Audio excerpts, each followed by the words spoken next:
stories about the Highway 38 goes, and we have pulled up we've done history, let's say it that way, on Margaret Craig Gilbert.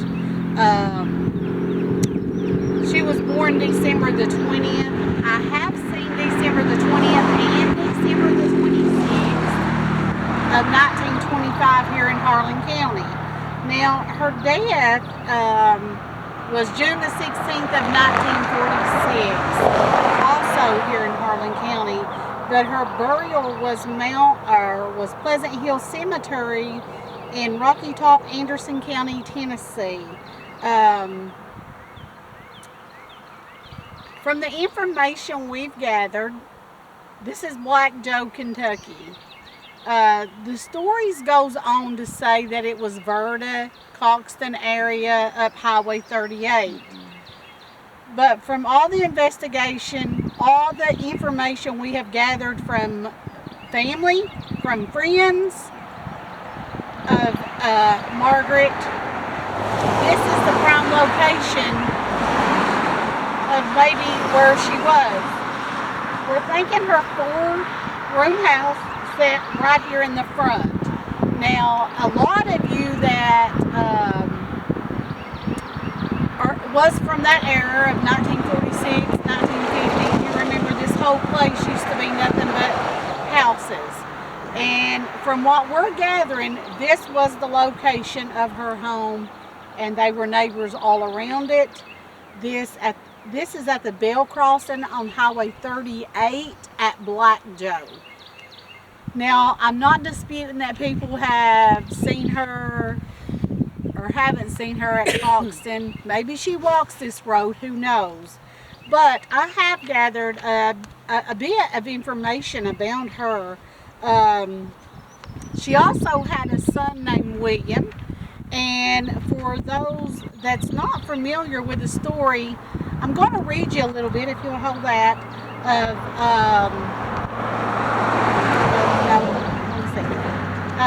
if you hold that. I'm going to read you a little bit on what we have found,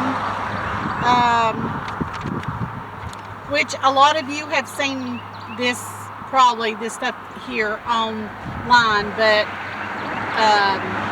some of the information we've gathered from, like I said, friends, family, doing research. She married John Gilbert at the age of 15. Now, they had a son, and his name was William Gilbert. Some says he was 3-year-old, some says he's 4-year-old. But all the information that I can go back to, he was 4. This was from the Chicago paper. It said Harlan, Kentucky on June the 17th, Sheriff J.S. Haywood said Albert Colvin. His real name is William Albert Colvin. 24. He was a Verda coal miner. Was being sought today in connection with the axe slaying of his wife. Now, who was his wife? Margaret. Margaret Craig Gilbert Colvin. When she married William Albert, she was 20-year-old then. I have also found that she was 26-year-old. So, if you do your math, she was 20-year-old. Mrs. Colvin, who Colvin married about 6 weeks ago, died. She died in the old Harlan hospital that used to sit in downtown Harlan, several hours after her face was crushed with an axe. This is what the sheriff reported. Haywood said a neighbor, which, if her house sat here, I'm thinking maybe back in this area or in the back area, one of the neighbors had heard the 4-year-old son holler, "You killed my mother." Now, Mrs. Colvin was found on the floor near a bed, which appeared as if it had been slept in. But when they found her, her clothes had been torn off. They found her in a chair with her shoes on, and front of the bed was an axe, a bloody axe, that had struck the right side of her face. Now, that axe was found on the floor. Now, this is a brief life history of Margaret. When Margaret Craig was born on the 20th of December, her father was Samuel Craig. He was 32. Her mother was Flora Grace Harmon Craig. She was 23. She married William Albert Colvin Jr. on May the 4th of 1946 here in Harlan, Kentucky. She died on June the 16th of 46 here in Harlan, Kentucky. Supposedly this spot where an old house used to sit. See, this one says she was the age of 19.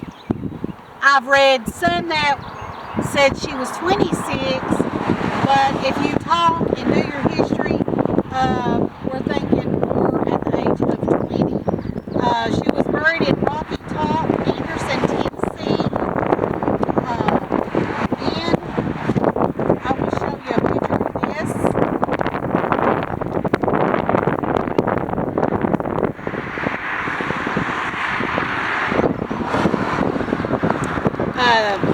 That's showing her death. You can also go to findagrave.com and find that Margaret Craig Gilbert. Why she goes by Gilbert on her headstone, I don't know.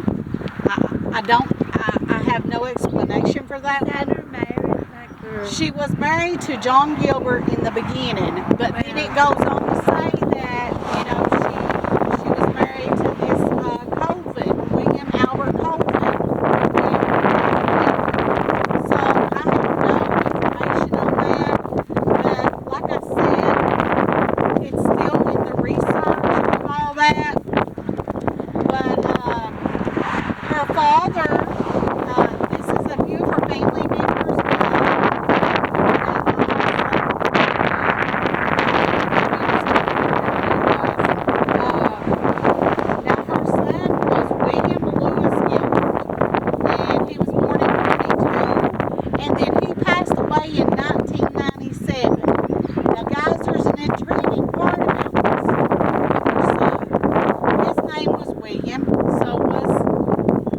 Second husband. William's stepdad was named William Colvin. But here's a crazy part about this story. William was 54-year-old when he died in 1997, which was Margaret's only and first child by her first husband, John Gilbert. Later on, I'll get to the story, but later on, Albert Colvin, William Albert Colvin, her second husband that killed her, supposedly killed her, with an axe, they had also had a son, him and his new wife. They had several children, but one children they also named William. Now, he also died in 1997, and he was 45. So we've got Margaret's son that was 4-year-old at the time of her death. He died in 1997, and he was 54. And then we've got William Albert Colvin, her second husband, that was accused of killing her with an axe. After he got out of prison, he did serve some time in prison, and he was out of prison by 1950. I'll get to that also. He remarried, had several children by his new wife, and one of their sons was William, and he also died in 1997, and the numbers sort of switch around. Her son was 54, his son was 45. So I found that a little strange. You can also go, like I said, to findagrave.com. This is William Lewis Gilbert's burial thing that I found on Find a Grave. That's the husband. No, this is her son. He was born July the 30th of 42 here in Harlan, Kentucky. He died on May the 29th of 1997 at the age of 54 in Shelby County, Tennessee. And he was also buried in the Forest Hill Cemetery that was east of Memphis there in Shelby County. Now, John Ward, her first husband that she had the child by, my papers are getting mixed up here, guys. His name was John Ward Gilbert. He was born November the 30th of 1920 here in Harlan, Kentucky. His death was May the 8th of 1982. He was 61 years old when he died.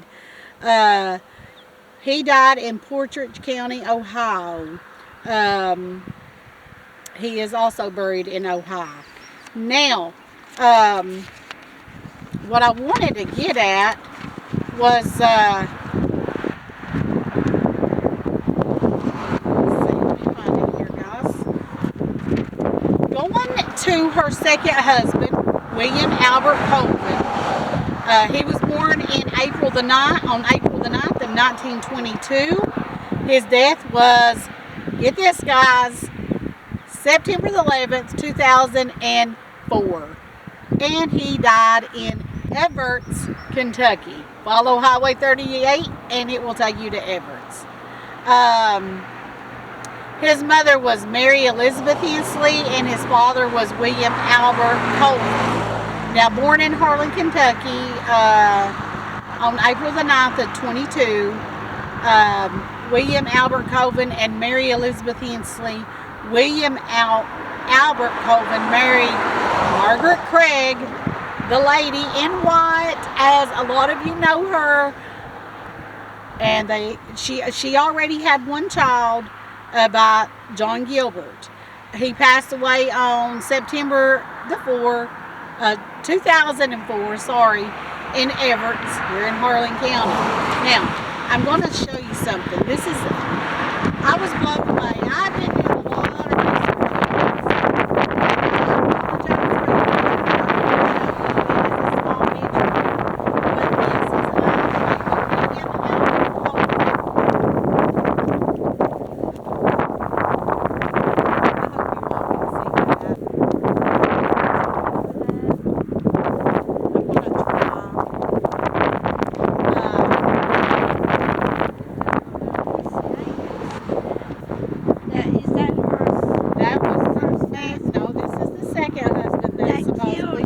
with an axe. Now, he did have a son named David Colvin that actually passed away as well. But if you do your research, you'll look up and see, I'll see if I can show y'all that. It shows that Margaret Craig was his wife. He did later remarry. Now, it shows his siblings, and we won't give out a lot of names, but his new wife was Vera Faye Colvin. Now, she was 55. She also died in Everts, and they buried her in, let me let you know that, in the Everts Memorial Gardens, here on Highway 38. Now, since we've been here, we've heard a little bit of noise. Don't know where it's coming from, but whatever. We're just ignoring it for the moment. Now, let's see if there was anything else I wanted to add to that.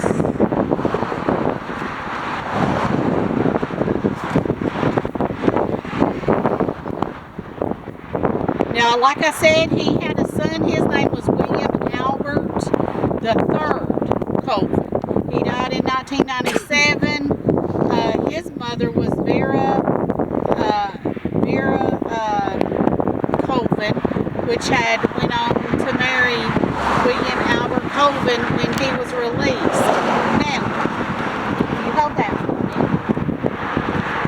I got some information here that I had saved on my phone if I can see it in the slide.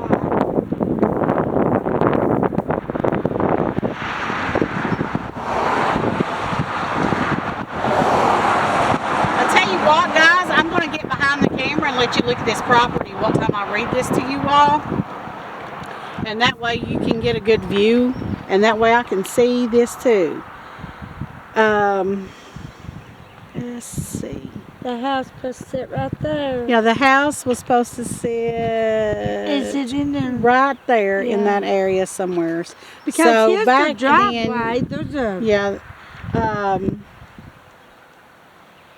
Hold on just a minute, guys. Let me get this pulled up. Now, this is just a little story that I had gathered together and I had wrote for this story because the Highway 38 ghost, I've heard it since I was a child myself. And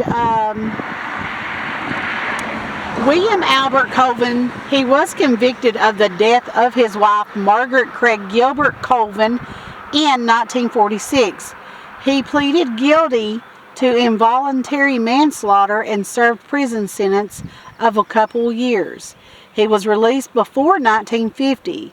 Specific details regarding the exact length of his imprisonment, I could not find. It was not available.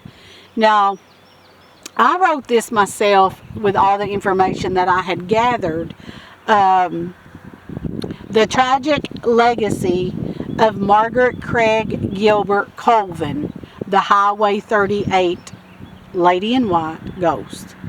It was a quiet summer night here in 1946 when the community of Black Joe, Kentucky would be forever damaged by the brutal murder of Margaret Craig Gilbert Colvin.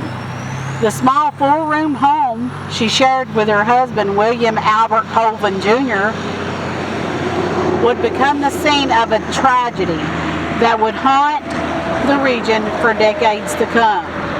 Now, Margaret had been a young mother at the age of 15, and she had a child that was 4-year-old, and her first husband was the father, John Gilbert. Now, just 20 years old when she was murdered. She was the mother of one child, a young boy named William Lewis Gilbert, from a previous marriage. As I said, John Gilbert. Reports suggest that on the fateful night, the boy may have been present, and in a heart-wrenching moment was the one. Go on. Sorry about that, guys. I thought we had an accident. What was a heart-wrenching moment was the one to utter the words that would lead to the discovery of a crime. You've killed my mother. The scene was gruesome, and it appeared that Margaret had been beaten severely, likely with an axe. The authorities were alerted after the child's cries reached the neighbors. When they arrived, they found Margaret partially undressed with signs of a violent struggle. But what was even more chilling was the discovery of her husband, William Albert Colvin Jr., who had vanished after the attack.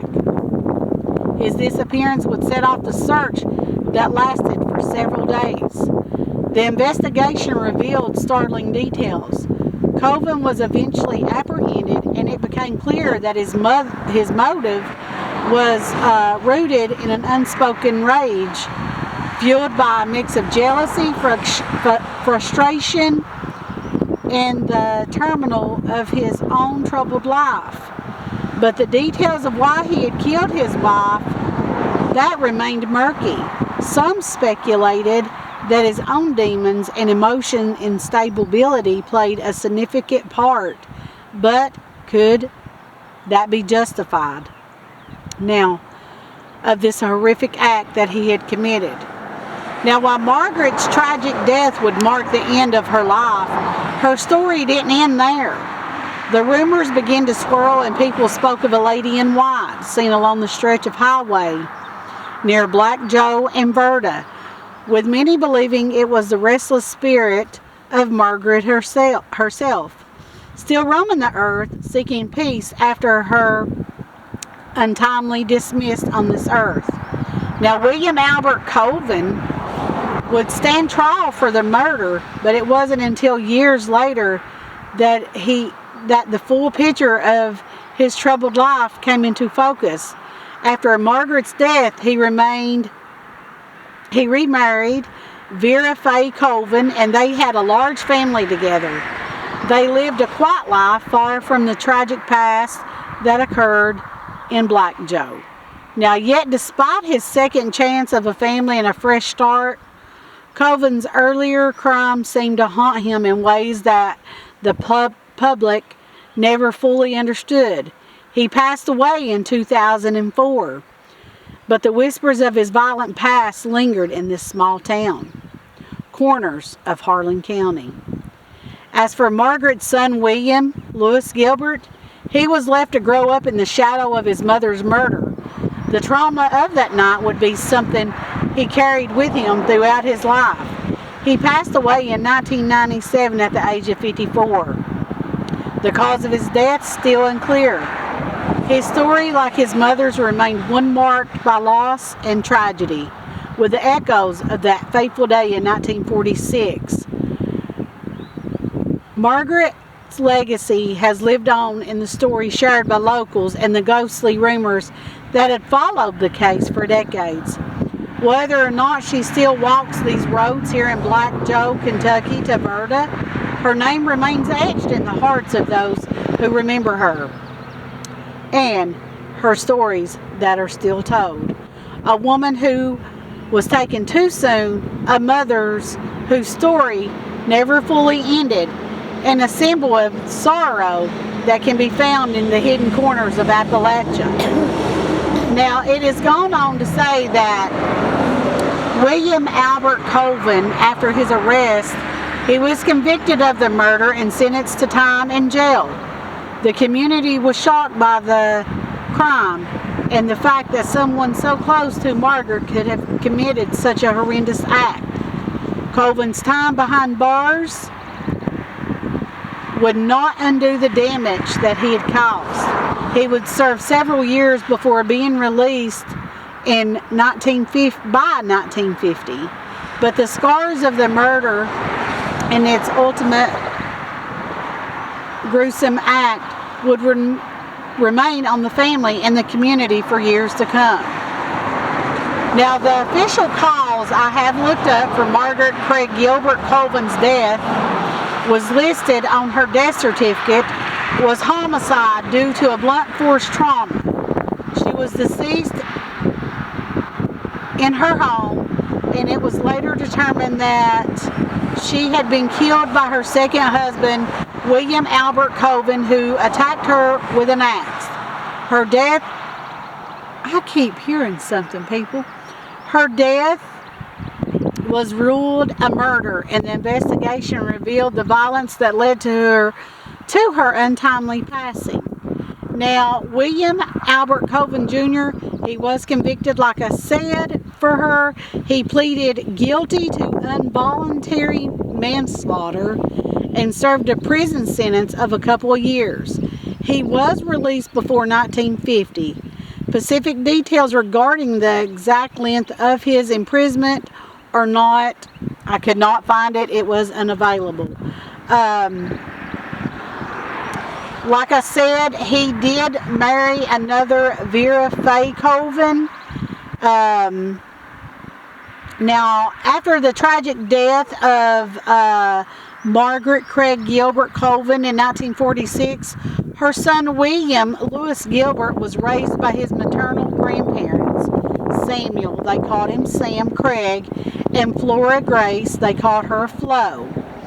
The arrangements is supported by the census records from the 1950, which indicated that William was living with his grandparents in Harlan County, Kentucky, following his mother's passing. Again, guys, that goes to show you that, as so many stories here in Harlan County has rich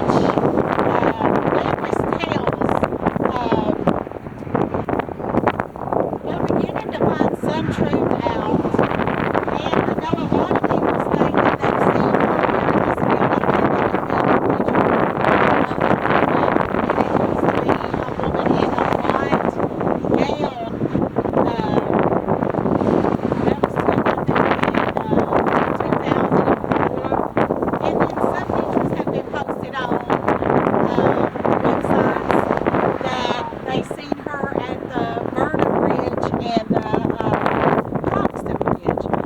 this here is Black Joe, Kentucky. This is where the brutal murder of her was supposed to happen. So I hope this gives you all some light on the Highway 38 ghost. I am still trying to come up with more information leading to this, but I also but I talked to someone stating that he served time, William Albert Colvin did, in Eddie. How true that is, I don't know until I find some more records of that. But again, I will take my camera and circle this field for you all and let you see. This is at the Bell Crossing, coming up Highway 38, here at Black Joe, Kentucky. Who knows why she walks this road? It could be that maybe she once lived at Verda. We don't know. Coxton, I don't know. But supposedly this is the area where she was supposed to be killed at by her second husband. But that is all for the moment. And this is Gracie and Kathy coming to you at with Kentucky Sisters. But this is the field. And we're going to actually do some investigating here in a few on this place. But for those that can remember, this field used to be surrounded by houses. But once again, this is the story of Margaret Craig Colvin, who was killed by an axe, struck in the face numerous times by her second husband, while her 4-year-old son witnessed the brutal murder. This here is the Highway 38 ghost, the woman in white.